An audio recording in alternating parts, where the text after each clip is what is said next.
What do y'all think Sukuna's version of Hollow Purple would be? Now, this is obviously just a hypothetical, but I'm curious for y'all's ideas because Apocalypse here asked me this and a couple of other questions, and I was trying to think, and I really couldn't come up with anything too creative. And it's mostly because we never even saw what Sukuna's reversal would conceivably be, right?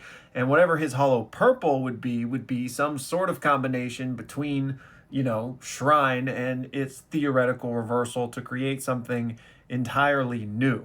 Now, in a video recently, I did pose like it would be cool if his reversal was some sort of like bringing of things together as the opposite of how he, splits them apart with his slashes. So if that were the case, which it's not, but if it were, how could you feasibly bring together slashing and fusing, right?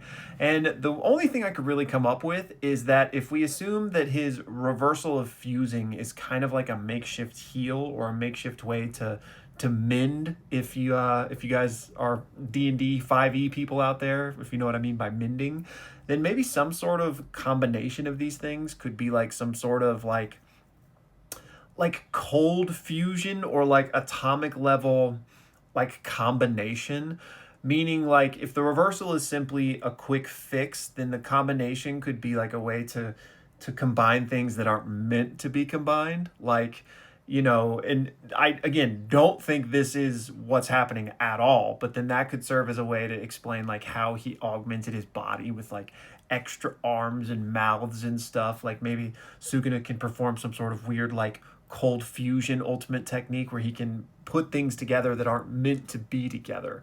But aside from that, I don't have any good ideas. So again, I would love to hear y'all's for what his Hollow Purple could be. Then Apocalypse's next question was, what's the deal with Shikigami? Can anyone create them? And if so, why didn't we see this more? And yes, any sorcery user can create them, as Gojo tells us here when he's telling Yuji, like, hey, if you don't have a curse technique, basically all you can do are simple Shikigami and barrier techniques. So anyone can do this, and the reason we don't see more of it is because I'm assuming that they're largely not very useful, and all of the powerful Shikigami that we see are those that are actually tied to curse techniques. And then finally, Apocalypse says, I think binding vows are literal cheat codes, and Sukuna was the best at them. 100% agree.